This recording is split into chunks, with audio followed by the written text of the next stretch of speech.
부산 경남 시청자 여러분 안녕하십니까? 시사만사 송준우입니다. 최근 청와대 2기 인사를 두고 친문 친정 체제 강화라는 언론의 분석이 잇따랐습니다. 대통령은 어제 신년 기자회견에서 청와대는 다 대통령 비서이기 때문에 친문 아닌 사람들이 없는데 친문 체제 강화라고 하면 전임 임종석 비서실장이 섭섭해한다라고 말해서 장례를 웃음바다로 만들기도 했습니다. 이를 두고 기자회견 내용 가운데 가장 기억에 남는다고 말하는 이들도 있었습니다. 대립과 날선 비판은 넘치지만 유머가 사라진 우리 정치, 우리 사회가 한 번쯤 생각해 봐야 할 대목도 아닌가 싶습니다. 송준의 시사만사 오늘은 우리 지역 출신 현역 정치인 두 분을 모시고 펼치는 타이틀 매치로 시작하겠습니다.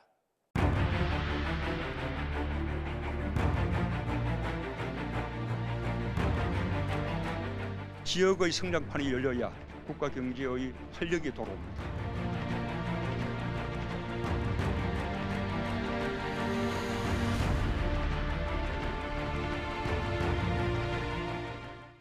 예, 먼저 국토위에 홀로 남으셔서 동남권 신공항 문제 해결에 혼자 고군분투 중이신 민주당 박재혜 의원 모셨고요. 지난해 국회 예결위 야당 간사를 맡으시면서 부산 지역 최대 국비 확보에 혁혁한 공을 세우신 장제원 의원 두 분 모셨습니다. 반갑습니다. 안녕하십니까. 네. 어제 지역 성장판이 열려야지 국가 경쟁력이 또 된다는 대통령의 말씀이 있었습니다. 지역 정책에 대한 핵심 문장이 아닌가 싶기도 했는데 현 정부에 있어서 우리 부산 어떻게 보십니까? 어쨌든 문재인 정부는 이제 수도권 집중에 대해서 너무 잘 알고 있고요. 네. 그래서 지역 균형 발전 또 그래서 만들어진 정권이라고 보면 됩니다. 그래서 대통령께서 어제 말씀하셨듯이 예타가 면제되는 사업을 각 도마 시도마다 하나씩은 하겠다라고 해서 어찌 보면 이 서울에는 예비 타당성이 통과가 쉬운데 지방은 참 거짓 어렵습니다. 인구 비율 이런 것 때문에.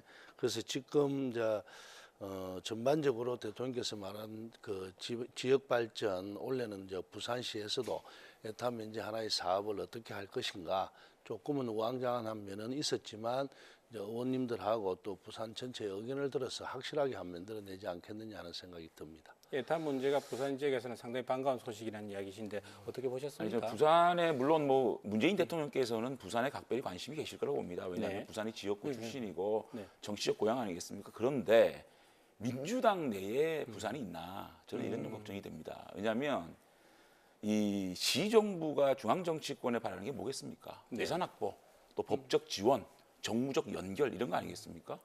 그런데 이번에 예산 확보 때를 보면은 네. 이 정부가 오거돈 시장의 핵심 공약, 경부선 철로변 지하화 문제, 네. 이 문제에 대해서 어떻게 정부 예산안에 반영이 안 돼 있는지 저는 보고 깜짝 놀랐어요. 경남이나 울산 같은 경우에는 그 시장이나 도지사 공약들이 다 들어있어요. 근데 부산 오거돈 시장의 핵심 공약, 그리고 구청장들과 함께한 공약, 그게 어떻게 안 들어있냐는 거죠. 두 번째, 그러면 국토위 장관이 누굽니까? 김현미 장관입니다. 네. 김현미 장관을 못 넘어서 국토위 예산에서 이걸 집어넣지 못했어요.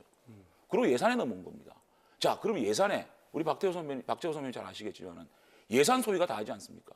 예산 소위에 민주당 부산 국회의원 한 명이나 집어넣습니까? 그런데 자, 이걸 보게 되면 도대체 민주당이 부산을 발전시킬 수 있는 예산 확보에 무슨 일을 했느냐, 저는 그런 생각이 들고요. 어쨌든 민주당 같은 경우는 국비 확보에 필요한 소위 중에서 서울은 국비가 필요 없는 데입니다. 경기에 2명, 충청, 경남, 호남까지 다 챙기고 부산에는 1명을 배정을 안 했습니다. 자, 이렇게 해놓고 지금 우리 부산 시내 현수막 보십시오. 민주당이 해냈습니다. 그리고 현수막 달아놨습니다. 참. 근데 이런 모습을 보면 정말 민주당이, 제가 이런 말씀 왜 드리냐면 결기 있게 하셔야 된다고 생각합니다. 의원님, 무한 책임을 져야 됩니다. 독설 익형제 마탱이 안 의원님, 맞서 이런 거죠. 조금 전에 말씀하신 작년에는 사실로 예산 예결이 제가 개수 조정에 들어갔습니다. 그래서 부산 예산을 잘 챙겼는데 아시다시피 우리 당의 지금 부산 국회의원 중에서 초선이 대다수 아닙니까, 그죠? 그러면 우리 재선 3선 의원들은 부산 야당 의원들이 많으시죠. 그래서 이번에 장제원 의원님께서 온갖 고생을 많이 해주셔서 이번에 그런 예산도 좀 따주셨고 아주 고맙게 생각을 합니다. 대신에 함께 노력해서 부산 전체가 잘 되게 하기 위한 것이 국회의원 아닙니까? 그렇습니다. 그래서 부산 문제에 저희들도 노력은 하지만 저희들이 초선이었고 또 이제 새누리당, 한국당 의원님들은 재선, 3선, 4선, 5선도 계시지 않습니까? 함께 의논해서 부산 문제가 왔을 때는 함께 하는 게 맞겠다라는 생각이 들었고요. 그리고 조금 전에 말씀하신 지역적인 우리가 프랜카드를 많이 걸고 한다는 게 그 예산은 저희들이 예산을 딴 거나 또 그쪽에서 딴 거나 함께 요새 거는 게 간행처럼 돼 있지 않습니까? 그래서 누가 반대를 해놓고도 또 자기들이 원래 통과하면 그게 자기들이 땄다. 이런 게 이제 예를 들면 그 아동 연금 아니습니까? 아동들 돈 주는 거. 작년에 개수 조정할 때 10%는 빼잡고 거래했던 것이 사실로는 한국당이었습니다. 아니 그런데 근데 이제 아동수당 그걸 얘기는 이제 제가 말씀을 따로 이게 문제가 드릴게요. 됐는데 부산 발전 부산이 얘기하면요. 부산 발전을 위해서 근데 너무 그 섭섭한 정도로 거는 함께 노력하고 있습니다. 윤준호 의원 들어오셨잖아요. 예결위에. 네. 소위에 좀 넣어주면 안 근데 됩니까? 소위에는 결국은 못 예결위는요 50명이나 됩니다. 와, 당연하죠. 아무것도 안 되고요. 그래서 소위에 작년에 이제 부산 의원을 배정을 시켜야 되는 것이고 너무너무 안타까운 거는요. 제가 박재호 선배님 말씀드리는 거는 집권 여당의 무게가 어느 정도 무거운지 집권 여당은 열심히 했는데 결과가 안 좋았습니다. 이렇게 얘기하면 안 됩니다. 무과실 결과에 대한 무한 책임을 질 수 있는 마음을 가져야 되는 것이고 철로변 지하와 이거는 너무 섭섭했던 게 제가 조정식 민주당 간사한테 사정을 했습니다. 도와주지 않습니다. 그래서 마지막에 시트진 내리는 날, 마지막 본회의 통과되는 날 점심때 제가 마지막으로 기재부에 요청을 했습니다. 안 들어줬습니다. 겨우 15억 주겠다 그럽니다. 안 된다고 유재수 부시장이 상주했습니다. 저는 이번 예산에 5억원만 보였고 민주당은 안 보인. 저도 민주당 안 보였다고 아니 생각합니다. 장 의원 그 섭섭하죠. 섭섭한 게 아니고요. 저희들도 조정식 의원 다 이야기를 하면서 그 끝까지 오거돈 시장과 함께 또 장제원 의원님 찾아가서 이래 말씀하시는 게 맞다. 내가 개수조정 소위에 들어가 보니까 결정은 거기서 다 한다. 특히 더 장제원 의원님이 부산을 대표해서 계시니까 이번에는 장제원 의원님을 통해서 마지막까지 한번 같이 해보자. 그래서 국토부 문제나 여러 가지 문제도 함께 했죠. 저는 예비타당수 조사에 있어서도 그 대통령께서 광역단체 하나에 하나씩 지금 메탈 면제시켜주겠다 말씀하신 거 아닙니까? 그러면 집권층, 집권당에서는 왜 이렇게 우왕좌왕하는지 모르겠어요.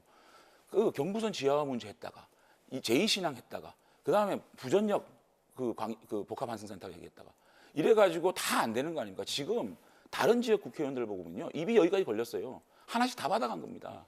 내륙철도 있지 않습니까? 경남에는 이미 살짝 확정되지 않았습니까?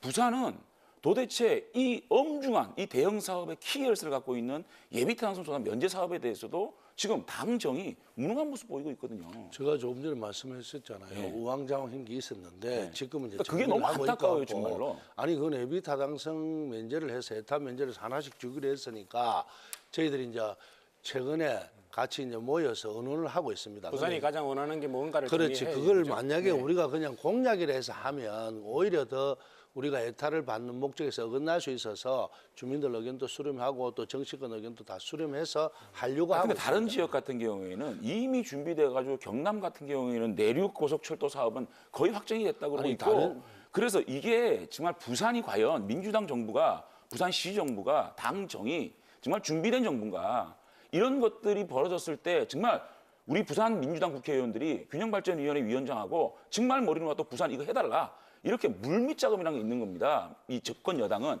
그거를 통해서 국민들한테 선동하기 전에 일을 해가지고 국민들 앞에 자 우리가 이거 했습니다라고 보고 드리는 것이 집권 여당의 자세라고 생각합니다. 이제 경남 같은 경우는 그것이 평생의 수건 사업이었습니다. 그 미리 다 나와 있었죠. 부산 같은 경우에는 지금 지하 문제 장재원 의원님 말씀하셔서 그래 됐는데 과연 그것이 국가 예산으로 해야 될 것인지 KTX 철도공사에서 해야 될 것인지 이런 규정 문제가 아마 애매했습니다. 그리고 또 조금 전에 이야기했던 복합화 문제라든지 여러 가지 문제보다 더 큰 것이 무엇인가. 그래서 이왕 한번 에타 면제를 받을 때 그것을 심사숙고해서 하자라는 뜻에서 지금 당정이 함께 의논하고 있고 부산 시민들의 의견도 듣고 또 야당 의원님들한테도 과연 어떤 게 더 맞는지 의논을 해서 함께 해낼게요. 그 다음 주제로 좀 넘어가 봐야겠습니다. 네. 예산 문제는 또 이제 지난해의 문제였고요. 예. 동남권 관문공항 혹은 또 우리 김해 신공항 문제 지금 뭐 여러 가지로 지금 오거돈 시장이 제일 공약으로 또 내세우기도 했고요. 먼저 민주당 쪽 입장을 한번 들어봐야 되겠는데 민주당 6명 부산 지역 의원들은 다 지금 어떻게 한 목소리를 내고 계신 건가요? 이제 그 집 한목 소리로 다 통일이 됐다고 보면 됩니다. 예전에 조금 입장이 다른 부분이 있었지 왜냐하면 않습니까? 이렇죠. 네. 이제 결정해 놓은 것을 네.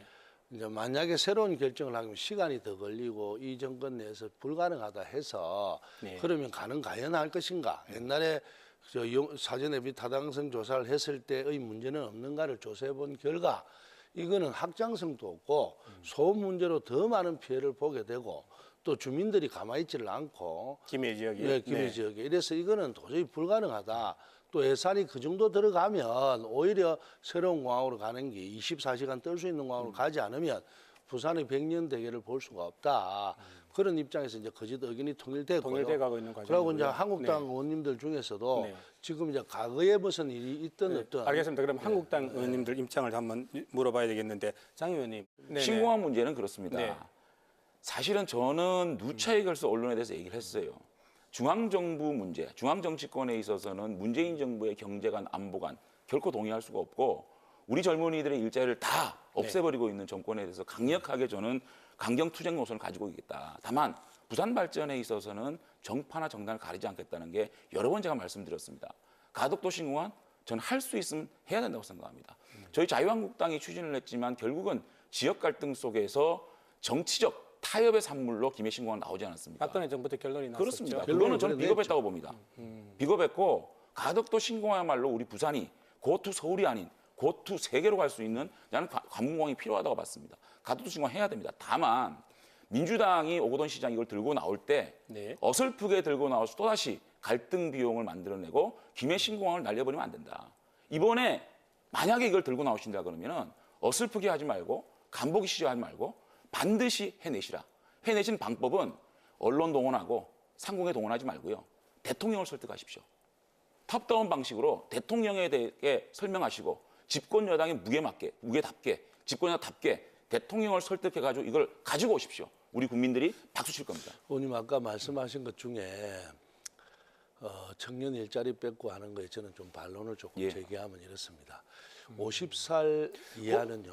그 부분은 다음 기회에 우리 일자리 부분, 경제 부분 한번 따로 좀 우리 지역에 간단하게 네네네. 50살 이하는요.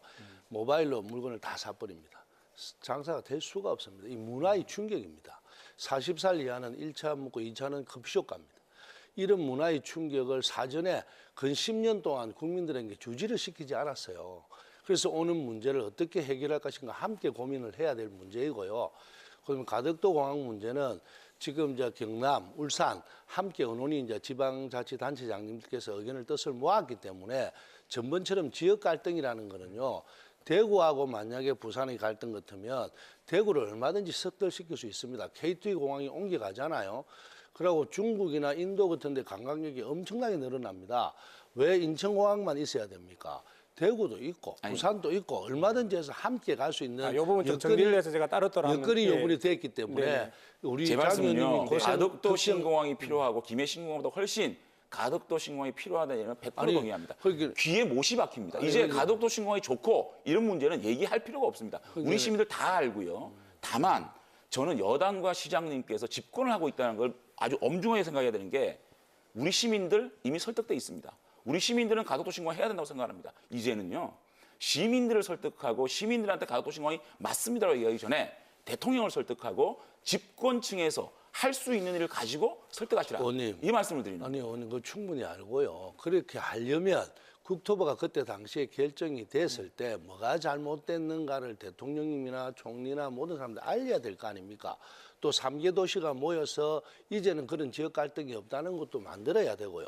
그런 과정을 지금 2개월 했고요. 이제 곧 바로 이제 그 총리한테 보고를 하면서 정치적 결단을 대통령한테 촉구할 그런 예정이 아니 근데 있습니다. 국토부 장관은 지금 두분 반대하고 요거 있지 좀 않습니까? 정리를 좀 하겠습니다. 먼저 따로따로 좀 질문을 드려야 될 텐데요. 먼저 그러면 자유한국당도 지금 이제 가덕 신공항이나 김해 신공항에 뭐 계속 추진에 대해서 이제 논의를 본격적으로 들어가실 아니요. 상황인가요? 그런 건 저는 아니고요? 지금 자유한국당 입장은 모르겠어요. 부산시당 입장에서는 장제원 개인 국회의원은 개인 가덕 입장에서는 그러시다. 오케이. 그거 도와드리겠다. 네. 다만 알겠습니다. 이거는 요 부분은 제가 집권당이 따로 다시 질문 제기를 했기 드리겠습니다. 때문에 그- 집권당이 책임이 가시라는 말씀 드립니다. 자, 그럼 이 부분 정리를 하고요. 그럼 자유한국당 부분 이렇게 정리를 하고요. 사실은 우리 지역민들이 궁금한 부분이 그러면 국토부가 왜 이렇게 반대를 하느냐? 이 부분 하나 하고 국토부가 이렇게 반대하는 것이 혹시 우리나라 청와대 입장 아니냐? 이런 궁금증을 가질 수밖에 없지 않습니까? 어떻게 말씀하시죠? 자, 국토부는요, 네. 국가가 어떤 결정을 해놓으면 네. 번복을 잘 안 합니다. 역대 정권에 만약에 4대강 사업도 그래 문제가 많다 해도 번복을 안 했잖아요. 그래서 국토부는 국토부 관료 입장입니다. 네. 장관이 들어갔음에도 불구하고 그 장관님께서 집권 여당이라고 하지만 우리가 이제 이 잘못된 결정이라는 정확한 근거를 우리가 제시하지 않으면 국토부 장관 입장에서는 관료 이야기를 들을 수밖에 없죠. 왜냐하면 결정이 날이 났기 때문에. 그래서 사실 앞에 결정이 얼마나 잘했다 잘못했다 정확한 데이터와 이런 걸 가지고 2개월 동안 조사를 했습니다. 네. 그래서 이제 국토부 장관한테 가서도 이야기를 하고 또 우리 3개 지자단체장님들께서 총리를 만나서 설득을 하고 네. 그리고 나서 최종 결정을 할 수 있는 단계까지 우리가 만들어주는 과정에 있다고 보면 됩니다. 지난해 19일이었나요? 김수현 청와대 우리 정책실장 예, 예. 여의도에서 만나셨지 않습니까? 예. 그때 이런 부분에 대해서 좀 교감이라든지 의논이 있었습니까? 그때는 그런 건 없었습니다. 그 신광 부분에 이야기가 없었다, 그때는 그죠? 그런 건 없었고 네, 부산 알겠습니다. 의원들 전체 아까 이야기했던 에타 문제나 여러 가지 이런 문제를 가지고는 좀 했고요. 여기서 이 대목에서 지금 사실은 이 신공항에 또 다른 키를 쥐고 있는 지역이 경남인데 우리 오거돈 시장과 우리 김경수 경남도지사 이야기 한번 들어보겠습니다. 신공항 문제가 국가의 100년 대계라고 생각합니다. 그리고 만일 김해 신공항이 실제로 이런 문제들 때문에 제대로 추진되기 어렵다면 그러면 김해 신공항을 재검토하고 그리고 새로운 입지를 정하는 과정이 신속하게 이루어지고 그리고 그 과정에서 지역 간의 갈등을 최소화해야 된다라고 생각합니다. 지금 부울경 지역은 일단은 지금 같은 입장을 취하고 있는 거 아닙니까? 부울경 지역이 이 김해 신공항이 어렵다는 부분을 공식적으로 지금 그 결론을 내리고 있는 상황이기 때문에 신공항 건설의 백조화를 관철화시키고 제3지대 800만 부울경이 염원하는 동남권 관문공항을 반드시 이루어내겠습니다. 두 분의 스탠스 차이를 보면 오거돈 시장은 김해 신공항은 안 된다라고 단정을 하고 있고 또 김경수 지사는 안 된다기보다는 되는지 안 되는지 결과가 나오는 걸 한번 지켜보자라는 입장인 것 같은데 민주당 도지사하고 민주당 시장들이 생각이 틀리잖아요. 조금씩 차이가 그 과정을 네. 보게 되면 과연 이렇게 또다시 이 언론을 통해서 이거를 막 이렇게 부추기는 방식으로 가능할 것인가. 먼저 이거는 정말 집권당에서 유능해야 됩니다. 유능한 방법이 뭐냐. 국토부 장관한테 지금 그 말씀하시는 논리들 김해 신공항이 왜 안 되느냐. 가덕도 순양이 100년 대결에서 왜 해야 되느냐. 이런 것에 대해서 김현미 장관이 민주당 국회의원이지 않습니까? 민주당 국회의원도 설득을 하시고 이낙연 국무총리 민주당 국회의원 출신이지 않습니까? 설득하시고 힘을 합쳐서 대통령 설득하십시오. 우리 시민들은 정말 됐으면 좋겠다. 야당도 도와드리겠다는 마음으로 지켜보겠습니다. 이 갈등 구조 만들지 마시고 정말 이걸 하는 데 있어서 유능하게 잘 끌고 가시기 바랍니다. 총리실로 바로 가져가자는 이야기 지금 국토부의 스탠스를 국토부 믿을 수 설명을 없으니까 하죠. 네, 바로 가져가자는 입장이시지 않습니까? 이게 어떻게 가능한 부분입니까? 가능하죠. 왜냐하면 조금 전에 우리 장전 의원님 말씀하셨듯이 네. 어느 정권이나 다 일사불란할 수는 없어요. 왜냐하면 지역마다 의견이 다르고 뭐 그전 정권도 그랬고 그렇다고 부산이 뭘 많이 얻어왔습니까? 하물며 그 결정할 당시에 김해공 신공항 확정할 당시의 과정을 보면 너무나 소극적이고 못했죠. 그렇지만 이번에는 이제 이 조건을 다 훑어보고 모든 사람들이 다 알게 됐고 부산 시민들도 그 짓 다 알고 있잖아요. 이제는 왜 김해공항 신공항이 안 된다는 걸. 그래 그걸 가지고 국토부 장관을 설득을 하는데 국토부 장관이 설득이 안 된다면 총리실로 가서 총리님께 이제 설득을 하겠다는 것입니다. 그래서 단계를 지금 밟고 있는 중이고요. 그리고 미묘한 입장 차이는요.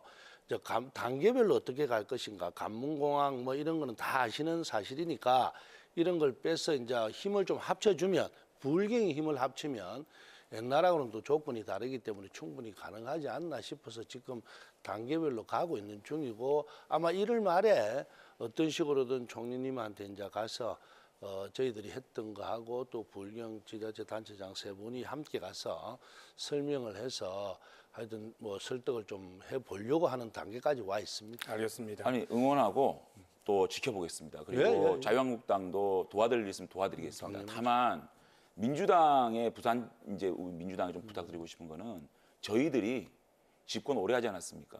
무능하고 결기 없고 무책임하다 정권이 이랬거든요. 그러니까 민주당이 집권을 하고 있습니다. 20개월이 지났습니다. 과거에 어땠다 이런 말씀하지 마시고 실질적인 성과를 내기 바라고 어쨌든 저희들은 얼마든지 가덕도 신공항을 유치하는데 도와드릴 거고 또 그 과정을 좀 이렇게 갈등 비용이 많지 않게끔 예. 유능하게 잘하시기 바랍니다. 그래서 혹시 이제 장 의원께서 더 좋은 의견이 있으면 주시면 언제든지 받아들여서 하겠다. 이 부분은 뭐 결국은 또 뭐 수면 밑으로 가라앉을 문제는 아닌 것 같고요. 예, 앞으로 여러 가지 측면에서 또 다양한 입장에서 좀 부산 논의가 국회의원 입장에서 네. 적극적으로 돕겠습니다. 아, 고맙습니다. 계속 있어야 될 거고요. 예, 저도 참 대단히 의미 있고 반가운 자리라고 생각합니다. 이 시간이 사실은 예정보다 좀 많이 흘렀습니다. 그래서 마지막으로 짧게 두 분께 올해 우리 지역 출신 국회의원으로서 이거 꼭 하나 하고 싶다라는 게 있으면 먼저 우리 장 의원님. 예, 저는 우리 부산 시민들께 자유한국당에 대한 사랑을 좀 받고 싶습니다. 사실은 저희가 뭐 이제 겨우 한 자릿수의 지지율로 가지고 있다가 이제 20%대에 진입을 했는데 저는 그것이 자유한국당이 잘해서라기보다는 문재인 정권의 실정에 기인한 반사이라고 생각합니다. 이제는 자유한국당이 좋아서 자유한국당을 지지할 수 있는 그런 부산을 만들기 위해서 저는 자유한국당에 대해서 조금 지켜봐 주시고 사랑해달라는 그 말씀을 드리고 올 한 해 동안 우리 보수의 가치를 새로운 개혁 보수의 가치를 만들기 위해서 노력하겠습니다. 얼굴에 확 묻어나십니다. 마지막으로 우리 박재현 의원님 한 말씀 부탁합니다. 뭐 너무 말씀을 잘하셔서 올해 목표는요? 어쨌든 오늘 목표는 이 집권 여당에 걸맞게 신공항 문제를 어느 정도 매듭을 짓는 데까지는 최선의 노력을 다해서 하겠다. 그리고 우리 부산 시민들이 새로운 도약의 길을 한 만들어내겠다. 그리고 정치는 어쨌든 못하면 심판을 받아야 되는 게 당연하기 때문에 주민 여러분들께서도 냉정히 생각해서 어려운 경제, 저희들이 잘못된 것도 있지만 사회 문화의 변화가 더 크다라고 저는 생각을 합니다. 그래서 함께 노력해서 우리 극복해서 올해는 조금 더 우리 주민들이 좀 나아지는 삶을 영위할 수 있도록 최선을 다하겠습니다. 제가 그 한마디만 좀 더 드릴게요. 특별히 예. 첫날이니까. 우리 오고돈 시장님께 네. 제가 오늘 좀 새해 덕담을 좀 하고 싶어요. 오고돈 굿세어라 오고돈. 네. 제가 이번에 예산 정국에서 정말 오고돈 시장의 노력, 헌신을 봤어요. 그러니까 이 부산 발전에는 정치 논리가 없습니다. 그냥 부산 발전 논리거든요. 지금처럼 올해 또 가덕도 신공항이라는 아젠다를 제가 볼 때 용기 있게 꺼냈다고 봅니다. 그런 것들을 아주 유능하게 잘 이끌어내서 우리 100년 미래를 지켜나갈 수 있는 큰 주축들을 만드는 그런 굿세어라 오고돈 오늘 응원하고 오늘 싶습니다. 한 줄평 굿세라 오거든. 우리 저희 한 줄평 하셔야죠, 그럼요. 잘하겠다 오거든 함께 힘을 합쳐서 저희들도 힘이 되고 우리 야당 의원님들도 힘이 돼서 부산 발전을 함께 이룩하는데 선두에서 오거든 잘해낼 것이라는 기대를 해봅니다. 이 오늘 결론이 여야 의원 두 분께서 모두 다 오거돈 힘내라고 힘을 주는 자리로 마감하게 됐습니다. 오늘 두 분 초대 응해주셔서 대단히 고맙습니다. 고맙습니다. 고맙습니다.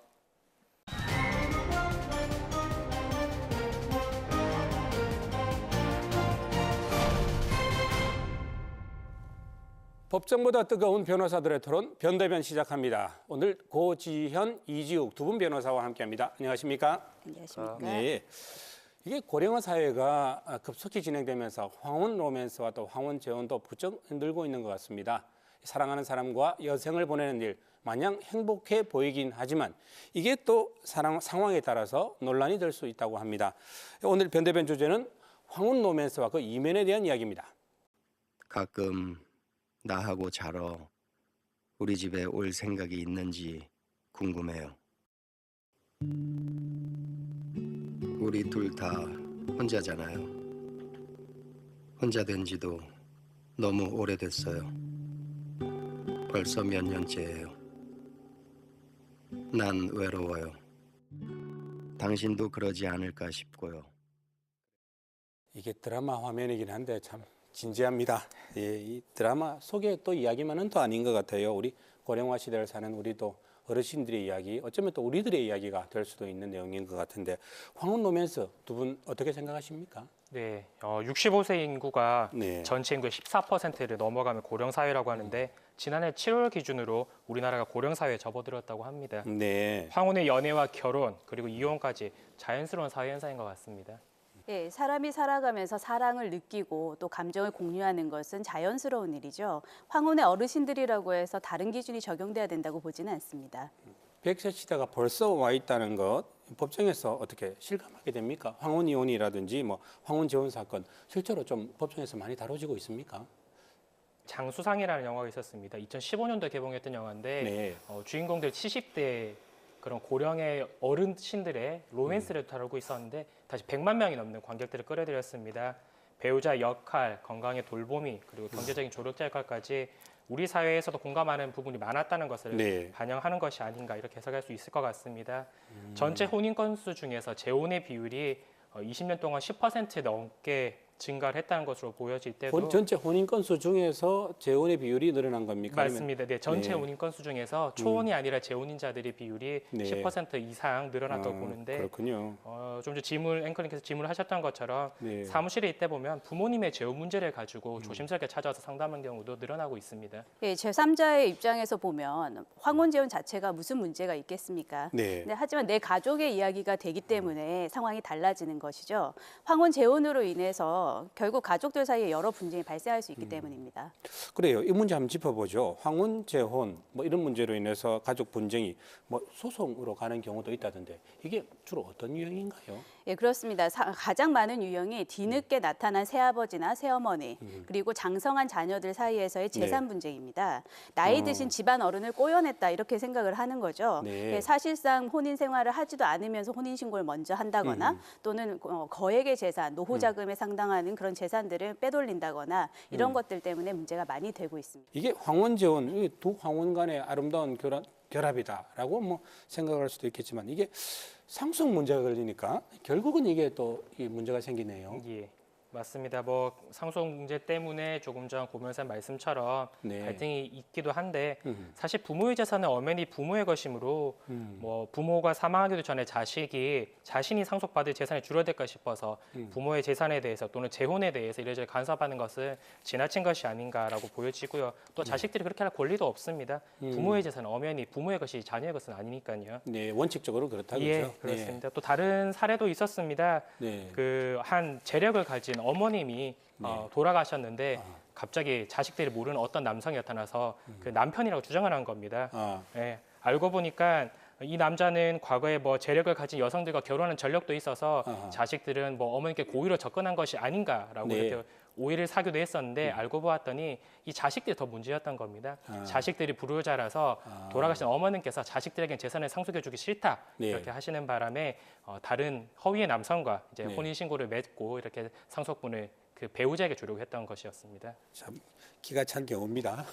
그런데 그 사건은 뭐 언론에 소개가 될 정도로 굉장히 특이한 케이스고요. 네. 대부분의 경우에는 황혼의 나이에 홀로 남은 부모가 자신의 노후 자금을 다 털어서 새로운 뭐 애인 또는 사랑하는 사람 이런 명목으로 재산을 넘겨주게 되면 네. 결국에 그 사랑이 끝났다 이후가 문제가 되는 거거든요. 본인은 빈손의 노인으로서 아무런 직업도 재산도 없이 남을 뿐이고요. 뭐 사랑이 끝났다는 네. 건 이혼을 하게 됐다거나 혼자 뭐 남게 헤어지게 됐다거나. 되었다거나 뭐 네네네. 이런 여러 가지 문제가 있을 수 있겠죠. 그리고 나면 결국은 부양 의무는 성년의 자녀가 지게 되는데 네. 자녀 입장에서는 자기들도 고충이 있거든요. 요즘 경기도 어려운 데다가 물가도 오르고 또 자기 자녀들, 그러니까 손자녀들이 되겠죠.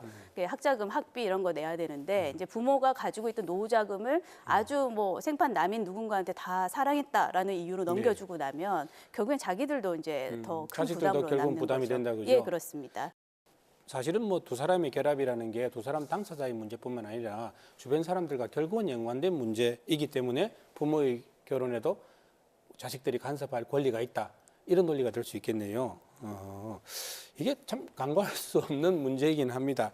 이 변호사, 그럼에도 불구하고 황혼 재혼은 어떻게 지지하시는 거죠? 예, 맞습니다. 어느 사회나 또는 어느 조직이나 문제는 있을 수밖에 없습니다. 아, 네. 우리 사회가 흘러가는 방향을 거스를 수 없다면 건강하게 흘러갈 수 있도록 함께 지켜봐야 되는 게 아닌가 싶고요. 네. 삶의 목적조차 잃은 채 무기력한 삶을 살아갈 수 있었던 부모가 삶의 활기를 가지고 삶의 목적을 가지고 살아간다면 그것만으로도 충분히 바람직한 결과가 아닐까 싶습니다. 부모가 행복하는 게 효도다. 뭐 맞습니다. 이런 이야기 같은데요. 네, 원칙론적으로는 저도 동의를 합니다만은 네. 14년도에 이런 일이 있었어요. 대구의 100억대 노인인데 네. 치매 노인입니다. 거기에 접근을 한 어떤 가사 도우미가 네. 노 아버지, 그 늙은 아버지를 깨어내서 혼인 신고만 한 거죠. 혼인의 실체는 전혀 없었습니다. 네. 그러면서 이제 이 할아버지가 빨리 돌아가시라고 그렇게 했는지는 모르겠지만 뭐 강원도 바닷가 뭐 어디 꼽센추위에 여행 이런 걸 다니면서 결국에는 폐렴까지 겹치게 된 그런 사례도 있었거든요. 아이고, 예. 결국에는 그 자녀들과 그 이제 가사 도우미 사이에 사기 혼인이다. 네. 예, 이거는 혼인비자 사기다. 뭐부터 해서 여러 가지 문제로 이제 법률적인 다툼이 진행되기도 했었습니다. 상당히 심각한 문제였겠네요. 이게 어느 한쪽의 의견에만 일방적으로 손을 대기는 힘들 것 같고요. 어떻습니까? 그러면 이게 뭐 합의점 이런 부분은 우리가 찾아볼 수 있을까요? 글쎄요, 그 반드시 그러니까 혼인 신고를 전제로 하는 결혼만이 정답은 아닐 수도 있습니다. 아, 네. 예, 동거라든가 반동거, 또 최근에 뭐 중국에서 유행하고 있다는 그런 유형으로 뭐 이제 주혼이라고 부르는데, 예, 한 번은 본가에 있고 한 번은 네. 또 자녀들과 시간을 보내고 이런 식으로 기간을 나눠서 이제 생활을 하는 건데요. 뭐 그런 유형의 것들을 좀 저희도 차용을 해서 네. 좀 신중하게 생각하시는 게 어떨까 싶습니다.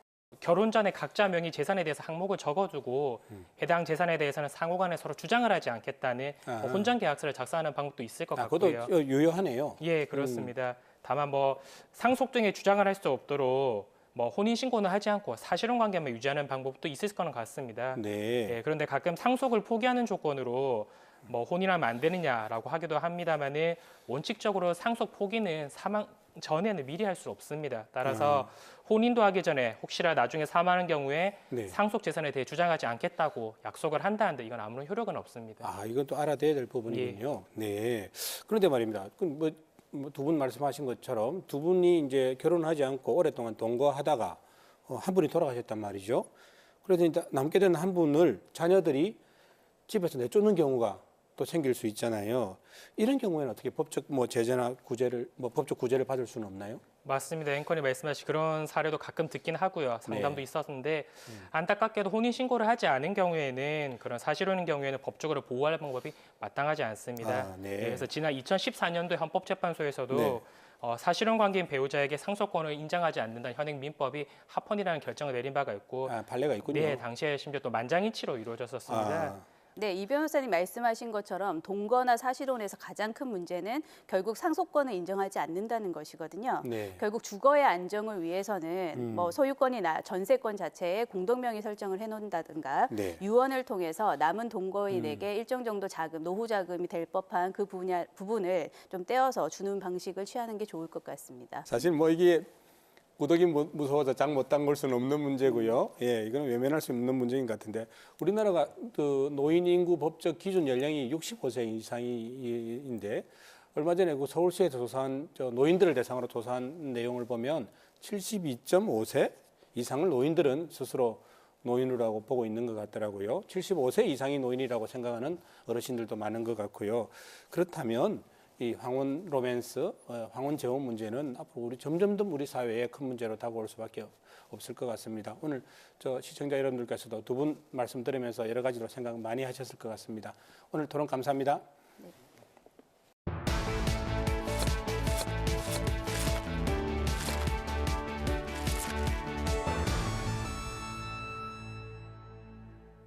네, 부산 경남 지역의 경제를 진단하고 또 전망합니다.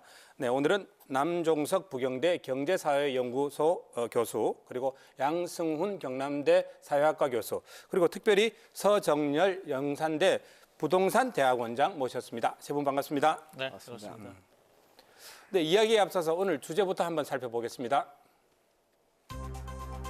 국토교통부가 지난주 부산 진구와 남구, 면제군, 기장군, 일광면 등 4곳을 청약 조정 대상 지역에서 해제했습니다. 지역 건설업계는 침체된 건설 연기를 살리는 데는 한계가 있는 반쪽짜리라며 반발하고 있습니다. 경남의 부동산 시장이 좀처럼 침체의 늪을 벗어나지 못하고 있습니다.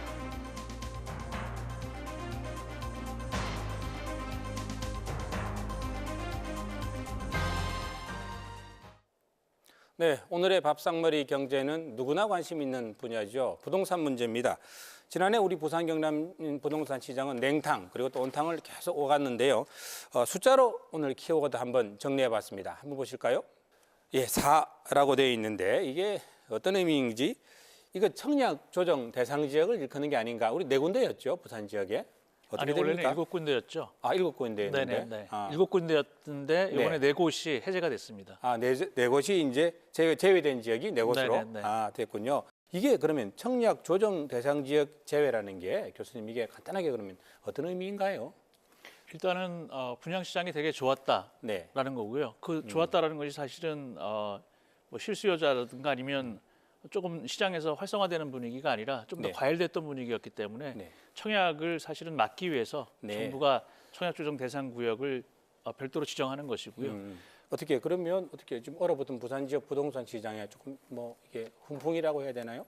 변화가 좀 예상이 될 수 있습니까? 네, 일단 아까 그 모두 TV에서도 모니터에서 나왔는데요. 네. 일단 4곳이 해제됐습니다만 반쪽에 불과합니다. 그러니까 지역에서는 반쪽 정도의 해제로 활용할 수 있겠지만 네. 시장 전체를 볼 때는 반쪽의 실패다. 뭐 이렇게 받아들일 수가 있겠고요. 결국은 우리 부산 지역의 경기가 주택 경기를 좀 더 활성화시키기 위해서는 나머지 3곳도 추가 해제가 좀 불가피하다. 저는 이렇게 말씀드리겠습니다. 나머지 3곳이라면 어떤 지역을 해운대가 해당이 되고요. 네네. 해운대구하고 수영구하고 동래구가 지금 현재 아. 조정 대상 지역에서 해제가 되지 않고 있습니다. 네, 알겠습니다. 3군데가 남아 있군요. 네. 예. 어떻습니까? 이번 조치로 부산의 건설 경기 예. 좀 살아날 수 있을까요? 어떻게 이번 보십니까? 조치로 그 건설 경기가 살아나기는 네. 사실 좀 어려울 거라고 생각이 듭니다.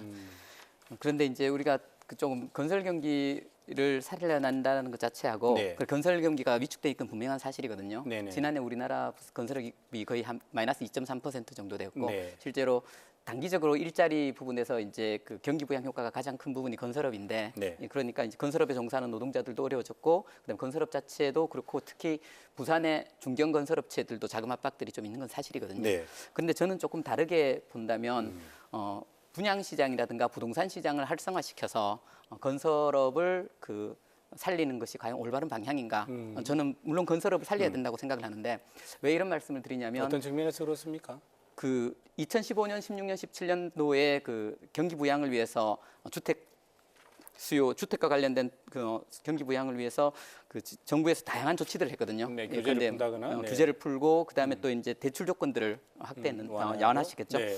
근데 이렇게 하면서 주택 수요가 엄청나게 커지면서 가장 크게 나타났던 문제가 뭐냐면 오늘날 주택 시장은 그 주택 시장의 수요 공급으로만 움직이는 것이 아니라 사실 금융 시장하고 관련되어 있거든요. 네. 그러니까 우리가 주택에 대한 수요는 대부분 대출을 끼고 이렇게 주택을 사는 거잖아요. 돈 빌려서 집 그렇죠. 사니까요. 예, 돈 네. 빌려서 집 사니까 어떤 문제가 발생하냐면 그 가계 대출이 가계 빚이죠. 가계 적자가 우리가 지금 한 1,600조 정도 되는데 우리나라 전체가요? 우리나라 전체에서 네. 그 중에서 한 60%가 그 주택 과 관련된 담보 대출이라고 볼 수 있다고 할 수 있습니다. 이것이 우리나라에서 만약에 금융위기가 다시 온다면 가계 적자로 인해서 누적에 의해서 올 가능성이 굉장히 크고요. 그리고 정부 입장에서는 그 주택 시장을 부여를 다시 이렇게 부흥을 하게 되면 물론 중산층이라든가 아니 주택을 지금 소유하고 계신 분들 입장에서는 주택 시장이 활성화되는 것이 좋고 하겠지만 아까 말씀드렸듯이 이런 가계 적자의 누적이라는 것은 금융 위기가 오게 될 가능성이 있거든요. 이건 굉장히 큰 문제를 발생시킵니다. 주택 수요 활성화의 빛과 그늘이라 해야 될까요? 예. 예, 그런 측면이 있다는 말씀이신 예, 것 같고요.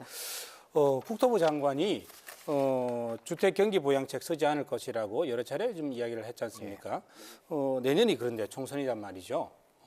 이거 좀 이기적 계속 유지할 수 있을까요? 어떻게 보십니까? 글쎄요, 좀 생각해봐야 되는 게 문재인 정부 들어오고 사실 이제 부동산 대책이 여러 번 나오지 않았습니까? 뭐 저희 이제 전부 다 이제 국민들이 다 전문가가 됐는데 뭐 LTV랄지 DTI, DSR 뭐 여러 가지 이제 대출 관련 규제를 많이 강화했던 건 사실이고 또 이제 뭐 2주택자 이상에 대한 혜택도 좀 다주택자 혜택도 줄이고 종부세도 좀 조정해서 조금 더 올린 감이 있고요. 네. 지금 이제 어느 정도 조정장세라고 저는 좀 생각을 하는데 지금의 주택 경기가 조정장세라고 보신다 그죠? 예, 조정장세 혹은 조금 떨어진 곳들 이제 이따가 좀 말씀을 드릴 건데 네. 거기에 그런 제도 영향을 끼친 건 일반적으로는 좀 맞는 얘기인 것 같습니다. 다만 이제 부산 경남권 같은 경우에는 저희 이제 수도권하고는 조금 달리 제조업 경기에 따라서 영향을 받은 부분이 더 많지 부산 않을까 경남 싶어요. 지역의 특수성이라고 해야 될까요? 예, 부동산 그렇죠. 시장에. 특수성. 네. 예.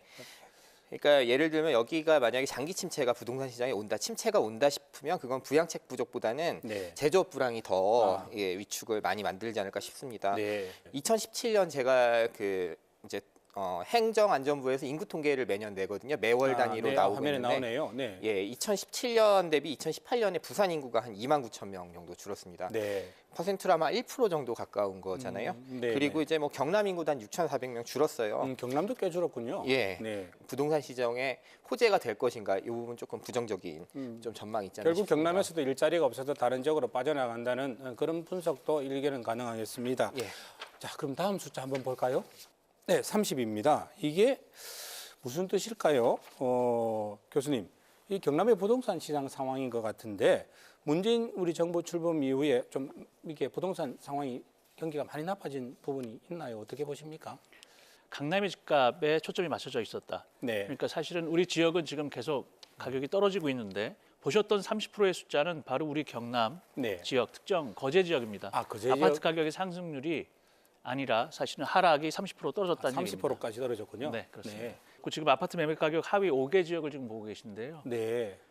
결국은 지금 앞서 말씀하신 것처럼 인구 감소, 지금 네. 지방 소멸의 시대를 지금 우리가 겪고 있는 것이고 지역적 특수성을 보면 조선 해양 쪽에 우리가 그 상당히 많은 기간 네. 산업들을 갖고 있고 여전히 하위 크죠. 업체를 갖고 있는데 그분 분들이 지금 예를 들면 회사가 도산하거나 문을 닫아서 외부로 지금 빠져나가는 사람들이 많다는 얘기죠. 지금 어떻습니까? 정부가 조산업 지원 약속했는데 그러면 이게 좀 효과를 나타내면 일자리나 지역 경제에도 영향을 미치지 않을까요?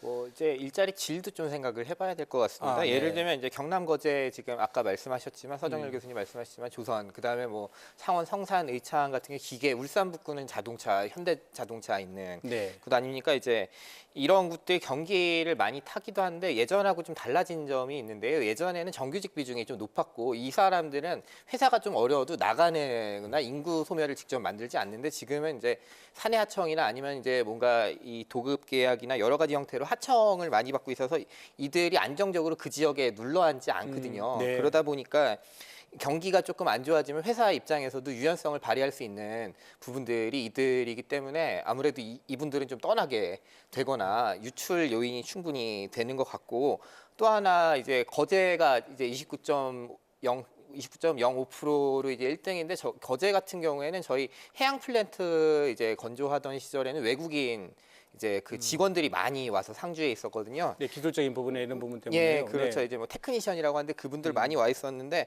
그분들 빠지다 보니까 좀 이제 그런 문제도 좀 부동산 가격에 미친 거 아닌가 싶습니다. 네. 또 다른 문제는 이번에 네. 그 필리핀에 있는 한진중공업 수빅조선소가 그 경영 위기가 악화되다가 지금 보면은 기업 회생 절차인가요? 예, 그렇죠. 회생 절차로 갖게 밟고 됐죠. 있다는 이야기 들었습니다. 이게 과거에 한진중공업이 빠져나간 것도 지역 경제에 큰 타격이었는데 네. 지금 수빅조선소는 아직까지 필리핀 내에서 원자재 조달이 잘 안 되고 있거든요. 그래서 네. 부산 지역과 경남 지역에 있는 조선기자재 산업체에서 많이 네. 이제 제품들을 조달해 갔는데 네. 중간재를요. 그런데 이 지금 회생 절차에 들어가게 되면 당분간 대금을 납품 대금을 못 받게 되거든요. 대충 부산 같은 경우 보면 한 200억 정도보다 조금 더 물려 있다고 네. 제가 알고 있는데요. 그렇지 않아도 아까 말씀하셨듯이 조선 산업이 붕괴되면서 그 최근 한 5년 동안 굉장히 힘들었고 인구적 고용 측면에서도 지금 부산 같은 경우하고 이렇게 경남 합쳐서 한 조선 기자재 산업에만 한 5만 2천 명 정도 고용돼 있는데 네. 대충 한 30%가 감소된 수치거든요. 그러니까 5만 2천 명도 많이 줄어든 거군요. 엄청 줄어든 거죠. 네. 이 줄어든 상황에서 다시 뭐냐면 그 한진중공업 사태가 또 이렇게 지역 중소기업에도 영향을 미친다면 이 또한 경제적으로 큰 문제가 될 것이니까 물론 한진중공업에서는 그 기자재 산업에서 영향이 파급 효과가 좀 작도록 네. 이렇게 그 대응을 마련하겠다 하지만 그 지방 정부 특히 이제 부산시나 상공회의소 그다음에 경남 쪽에서 이 부분 좀 적극적으로 대응해야 되지 않나 그런 생각이 듭니다. 자, 그러면 마지막 숫자 한번 확인해 보겠습니다. 35,000인데 교수님 이건 무슨 뜻인가요? 네, 35,000 상당히 큰 숫자인데요. 네. 우리 경남과 부산 지역에 그 올해 네. 분양될 아파트 숫자입니다. 굉장히 많은 거죠. 네, 그렇습니다. 정부는 올해 네. 38만 정도의 그 주택을 지금 공급할 예정이고요. 그 가운데 절반 가량이 16만여 호가 지역에 공급됩니다. 근데 그 가운데 우리 경남과 부산에 바로 보셨던 숫자 네. 3만 5천 정도가 2만 그리고 부산에 지금 1만 5천 정도가 예정돼 있고요. 네. 지역의 실수요를 좀 고양시키지 않고는 이런 미분양 문제라든가 이런 것들을 직접적으로 해결하기가 일정한 한계가 있다 이렇게 말씀드릴 수가 있겠죠. 맞춤형 대책이라 할까요? 이런 대책은 우리가 어떤 부분을 고민할 수 있겠습니까? 이거 정말 어려운 질문인데요. 그렇게 난감한 말입니다. 질문인데 왜냐하면 그 금융시장에서 그 가계부채의 증가가 소위 금융위기와 관련되는 측면도 있을 수 있다라는 네. 신호들이 계속 나오기 때문에 강력하게 이제 규제를 한 상황인데 이렇게 되어지면 그 미분양 주택들이 늘어나고 미분양 주택이 늘어나면 건설업체들의 경영 위기가 오거든요. 거기에 또 고용되어 있는 사람들의 또 문제가 될 수 있고요. 이렇게 될 경우에 보통 또 2, 3년 지나고 난 다음에 풀면 네. 다시 그 주택 시장이 점핑하는. 왜 이렇게 점핑을 하냐면요. 현실적으로 지금 현재 유동성이라고 하는데요. 화폐가 엄청나게 풀려 있는 상황이거든요. 주시장에. 네. 그렇기 때문에 이 화폐가 지금 주식시장도 갈 데가 없고 기다리고 있는 거예요. 그러다가 주택 수요가 그 주택에 대한 어떤 다양한 규제들이 풀려지면 그쪽으로 확 몰리면서 주택 가격이 오르는 거죠. 병주고 약주고 병주고 예. 약주고. 예. 이 규정을 계속해 왔는데 지금 상황에서 그럼 건설업체들에게 어떻게 해야 되는가라는 거 봤을 때 건설업을 살리는 방식은 공공재라든가 다양한 형태의 새로운 형태의 어떤 그 SOC 투자라든가 이런 부분으로 살려야 되지 네. 주택 시장을 활성화시키는 방법은 장기적으로 우리 경제에 굉장히 위험이 될 수 있다. 아파트 많이 지어서 주택 건설 경기 활성화시키는 건 문제가 있다. 예, 예. 네. 어떻습니까, 양 교수님? 부동산 주택 정책의 목표가 가격을 사수하고 싶은 건지 아니면 이제 질 좋은 이제 주거를 제공할 것인지 좀 따져봐야 될 것 같고요. 사실 부동산 할 때 저희가 따져보는 게 그냥 이런 시장 요인뿐만 아니라 어느 입지에 어느 정도의 이제 주거의 질을 줄 수 있냐. 그래서 사실은 새 아파트가 더 가격을 많이 받는 부분도 있지 않습니까? 그런 부분들 고려해서 좀 대응을 그냥 비단 가격만 갖고 보는 거 아니고요. 주거의 질, 청년들이 원하는 주거의 질이 네. 무엇이냐. 그다음에 대출에 대해서도 저는 사실은 아까 남 교수님하고 조금 생각이 다른 것이 주담대가 그렇게 지금 위험한 주택담보대출이 그렇게 위험하다고 위험하다고 생각은 안 해요. 예를 들면 뭐 4억짜리 아파트를 산다. 그럼 2억 4천 정도 이제 60% LTV로 대출을 받을 수 있는데 그럼 월에 한 120만 원 됩니다. 맞벌이 부부 같은 경우에는 사실 그 정도 이제 감당할 수 있는 것 같기도 하거든요. 그렇기 때문에 쟁점 자체가 가격이라기보다는 네. 좀 주거의 질을 어떻게 개선하느냐도 같이 좀 따져봐야 이 얘기가 좀 더 풍성해질 것 문제는 같아요. 뭐 저도 좀 잠깐 말씀드리면 네. 그 지역 차원에서 보면 강남 집값 잡는 데는 그렇게 정부가 열을 올리면서 네. 우리 지역의 집값 떨어지는 건 왜 이렇게 관심을 안 갖죠? 그러니까 결국은 추가 해제에 대한 필요성을 제가 말씀드리는 것이고요. 네. 지금 해운대 수영구 그래서 동래구도 여전히 지금 해제가 안 되고 있는데 그래서 네. 해제해야 됩니다. 그리고 지역의 집값 떨어지는 문제에 대해서 예를 들면 우리가 LTV 아까 60% 말씀하셨고 전반적으로 또 1,600조의 가계부채 영향이 있습니다. 그런데 네. 그것은 사실 서울 강남 쪽에 더 부풀려진 쪽에서의 큰 문제지 우리 지역의 문제라고 보기에는 너무 그 문제가 크다는 것이죠. 네. 마지막으로 세 분께 짧게 공통 질문 드리겠습니다. 올해 우리 부산 경남 부동산 시장 어떻게 전망하시는지 우리 남 교수님부터. 제가 전문가다 제가 어떻게 먼저 일단 마지막 결론을 내주셔야 돼서 말씀을 드리면 네. 제 생각으로는 약세가 보합세로 유지될 거다라고 생각하고 개인적으로 저는 그게 옳다고 생각합니다. 네. 우리 양 교수님 어떻게 보십니까? 저는 뭐 아까 일자리 얘기 많이 했으니까요. 네. 일자리 전망이 좋아지면 어느 정도 회복할 여지는 있지만 아직 그 정도 호재는 아닌 것 같다 이 정도 말씀드립니다. 마지막으로 우리 서 교수님께서 네. 정리를 좀 해주시면요. 주택도시보증공사라고 우리 부산에 있습니다. 네. 그 허그에서 발표를 했습니다. 28차 회의를 통해서 우리 경남 지역, 창원, 거제, 사천 이런 몇몇 곳들을 미분양 관리 지역으로 지정을 했습니다.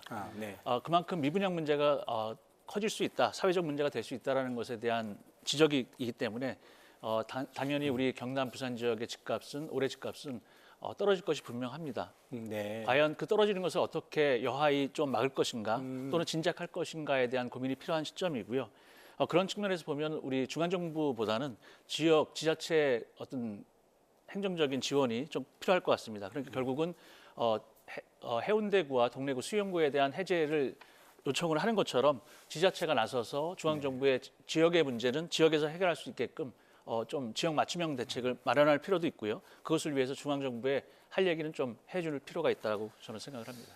예, 부산 경남 지역의 부동산 시장을 뭐 기상도로 보면 흐리고 또 뭐 비가 오겠는데 그러면 지자체에서 뭐 이게 구름을 없앨 수는 없겠지만 네, 비옷과 우산을 준비하도록 노력은 해야겠다는 생각 오늘 말씀 들으면서 생각이 났습니다.